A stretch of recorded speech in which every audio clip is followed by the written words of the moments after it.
Key point 1. An underdog who became a champion. Have you ever worked in a company where seniors stopped listening to their subordinates? If so, you can easily imagine this drama that unfolded in one establishment in the 2000s. It was a French-style restaurant with affordable food, a casual atmosphere, and friendly servers. Yet, after the New York Times didn't call it excellent, the owner changed the approach and hired a chef from a luxurious fine dining restaurant, who brought several managers with him.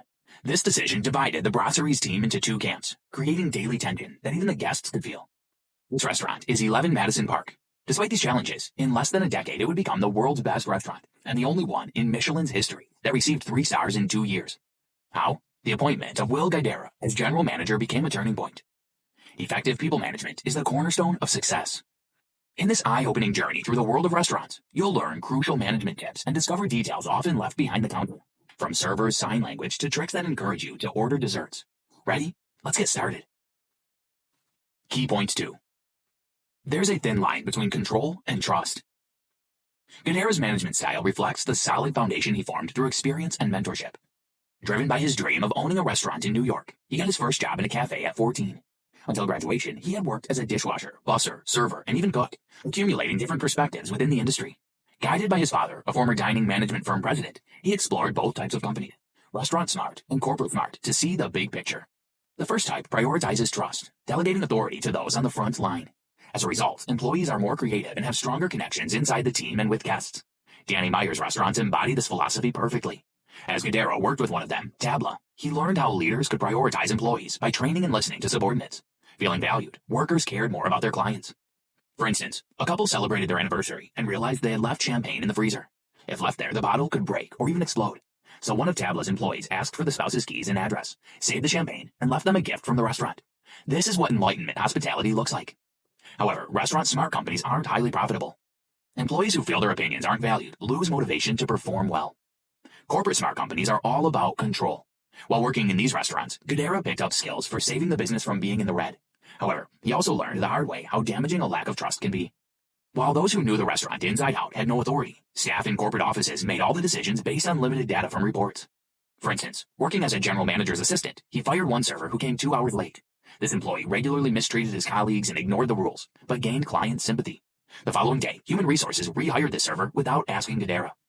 Moreover, they recommended he apologize. Frustrated by the disempowerment and lack of trust, Guidara started looking for another job where he could combine the best from both corporate worlds. Key point 3. Who should great leaders listen to? As a general manager of cafes at the Museum of Modern Art, or MoMA, Guidara not only implemented cost-effective practices and valued his staff, but also invented his own rule, 95-5. It states you should be careful with 95% of your expenses, but spend the rest on something special. For instance, while launching a gelato cart at MoMA, Guidara bought very expensive yet astonishing blue spoons. The visitors were stunned. Managers could also spend the 5% on a party or trip for staff. After the success of MoMA's cafes, Danny Meyer offered Guidara the position of 11 Madison Park's general manager, or GM. At first, Guidara had doubts, since many chefs from fine dining restaurants were selfish and mistreated employees. Nevertheless, he took the risk. Instead of running from your fears, head toward your goal. At that time, 11 Madison Park had many challenges, but the main one was poor communication. The seniors came from establishments that focused on success, not personnel. This approach was in stark contrast to the restaurant smart style, which most staff were familiar with. As a result, one group believed the team failed to do their best, while another didn't feel valued. A daily 30-minute meeting is where a collection of individuals becomes a team. Guidara. The first GM's task was to help employees feel appreciated. So instead of listening to just a few managers, Guidara talked with each team member. This way, he clarified the state of affairs and showed that everyone's opinion mattered. It also helped him to find hidden strengths within criticized employees and choose the correct positions for them. Some of his other steps included having daily 30-minute meetings to discuss current issues and inspire employees, organize long strategic sessions where all workers discuss essential topics, such as the restaurant's branding, introducing happy hour meetings where everyone can speak about their passions, be it cocktails or the history of burgers. Did you know, chefs stepped into the spotlight only in the 1980s. Before this, the focus was on the dining room, where people came to see and be seen. Key point 4. The recipe for innovation. Once the staff of 11 Madison Park became a tight-knit team, it was time for the ambitious aim, gaining 4 stars from the New York Times. How? The answer appeared during one of the strategic sessions dedicated to positioning the restaurant, where the 2 most popular words were excellence and hospitality. At first, the team doubted whether it was possible to achieve both, as the goals seemed incompatible. Yet that, as Guidara told them, was precisely what they needed. By selecting rarely combined priorities, the team had to seek out new connections between them, and as a result, innovate. Take, for example, how 11 Madison Park surpassed its closest rivalries. Most had the same weak point. One wine director couldn't manage all the beverages. Guidara used this fact to his advantage and launched ownership programs. For instance, kitchen server Kirk Kellaway enjoyed beer and knew tons of information about it. Under his management, the restaurant had one of the best beer programs within a year. Soon, more employees volunteered to run programs concerning food or administration, improving the service quality and motivating the staff. Great leaders make leaders. Will Guidara. In pursuit of excellence, Guidara turned his obsession with getting things right into a superpower. Here are just some details that contributed to the success. Sign language. Servers must bring water to clients as fast as possible, since guests are incredibly impatient at the beginning of the dinner. So at 11 Madison Park, while service captains asked clients about their preferences, they kept their hands behind their backs and used gestures, such as a fist twist, straight chop, or finger wiggles, to communicate the guest's drink. They stood for iced, bottled, and bubbled water. As a result, shortly after the service captain had left the guest, their beverage was on the table. There were other signs. For instance, eye contact and touch of a lapel signified asking for a colleague's help. Traffic patterns. Servers follow particular restaurant paths to avoid a busy atmosphere. Unusual bills. Guests often become restless while waiting for the check, yet it may seem rushed if offered immediately. So at the end of the courses, servers brought a bottle of cognac with the check so guests could treat themselves and pay whenever they wanted. You will approach perfection by improving as many details as you can. Key point 5. A tide that lifts all boats. Aiming for perfection made 11 Madison Park a great restaurant, as a 4-star review in the New York Times confirmed. Yet, becoming one of the world's 50 best restaurants needed something more, an impact on the whole industry. This rating included those who introduced molecular gastronomy, started a local food movement, or revolutionized the field in another way. What innovation could 11 Madison Park offer? In Guidara's opinion, unreasonable hospitality was a lever that could move the restaurant world. It meant many pleasant surprises and meticulous attention to detail to let guests feel like they were staying at a friend's house. So, what were the steps to make a visit unforgettable? Welcome visitors by name. When guests booked a table, the staff searched for their photos on social media. Moreover, the restaurant tried to ensure that the employee greeting the guests was the same person who confirmed the reservation. Although it was complicated to achieve, this step helped build relationships with clients, even before they entered the restaurant. Replace the menu with dialogue. To create an informal atmosphere, servers discussed the restaurant's meals. They also asked clients what products they didn't like to ensure the dish wouldn't contain them. Eliminate distractions. 11 Madison Park removed all terminals, printers, computers, and other items that indicated formality from the dining room. Hire dream weavers. The responsibility of these employees was to make wishes come true, and the story of a tourist family is a perfect example. It started snowing outside when they spent their last evening in New York, dining at 11 Madison Park. Seeing snow for the first time, the children were in awe. So Dreamweaver bought slides and ordered a taxi to drop the family off at Central Park, where they could build a snowman before returning to Spain. The same hospitality was nurtured toward employees. If experts praised something in particular, a manager contacted them with people responsible for this aspect. When some employees couldn't travel home for Christmas, the restaurant brought their families to New York.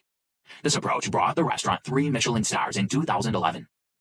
Did you know? In 1900, the tire-selling business Michelin published a guide to the best restaurant, encouraging the French to travel more around the country. So, one of the most prestigious awards originates from a clever marketing campaign. Key point 6. Challenges are stepping stones. Excellence, hospitality, and innovation drove 11 Madison Park's success. Yet even they couldn't completely protect the restaurant from challenges. The crisis in 2008 hit the team hard. The number of guests plummeted. Thus, staff had to use their resourcefulness once again. For instance, they invited people for affordable lunches and introduced dessert carts. Usually, servers bring a sweet course slowly and hold it at the guest's eye level, low and slow rule, to encourage others to order it. Yet the idea of a cart was even better. When guests could have dessert immediately, they didn't hesitate. The popularity of sweet courses increased by 300%. Internal challenges were also substantial. The people-first philosophy made it harder for managers to criticize their subordinates, even when necessary. They wondered how not to hurt their feelings. Guidara believes that the key is to identify the category the employee falls into. If colleagues perceive criticism as a natural part of the workflow, simply tell them what should be done better. With someone sensitive to negative feedback, especially perfectionists, carefully choosing words is crucial. These colleagues are already hard on themselves. By contrast, some are insensitive to wild remarks, so the manager must be strict with them. In all cases, seniors must indicate mistakes directly and calmly.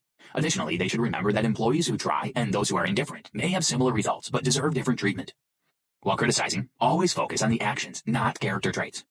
Similarly, managers should admit their mistakes. The delegating crisis in 11 Madison Park illustrates it vividly. In 2010, an influential executive offered Guidara and his colleague, Chef Daniel Helm, the opportunity to run a new restaurant, Nomad. Danny Meyer allowed them to do so on one condition: if they bought 11 Madison Park from him.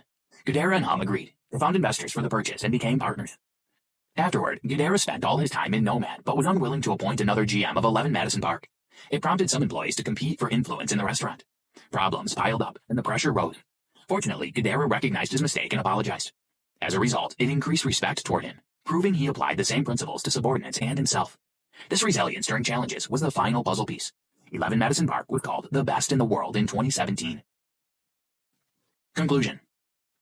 Unreasonable hospitality aims to guarantee that all people in the restaurant, staff, and guests feel comfortable. Does that sound too simple to ensure success? 11 Madison Park proves otherwise.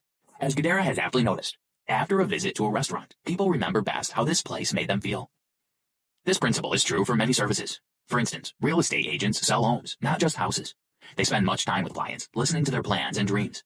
So why not give clients personalized gifts instead of bottles of champagne? Moreover, as service industries constitute over 75% of the U.S. GDP, implementing principles of hospitality can improve the whole country, not just a few fields. This way, genuinely caring about people may become a top priority. Are you ready to participate in building this hospitality economy? Try this. Create a mind map of what unreasonable hospitality means in your field. Come up with a few improvements that can make your work more comfortable for colleagues and clients. Observe servers while dining in the restaurant and uncover what their gestures mean.